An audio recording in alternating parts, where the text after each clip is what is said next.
কবিগুরু রবীন্দ্রনাথ ঠাকুরের লেখা কবিতা দুঃখহারি।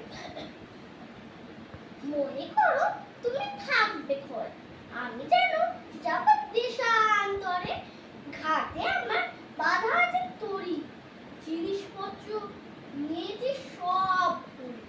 ভালো করে দিয়ে এত মনে করি, কি রে মা দেব তোমার তরে। চাষ কিনা এত সোনা, সোনা দেখে করবে আনাগোনা। সোনা মোটে নদী দিয়ে গেছে, সোনা ফসল মাঠে ফুলে আছে। সোনা চাপা ফুলতে শীতের গাছে, না করে আমি তো ফিরব না।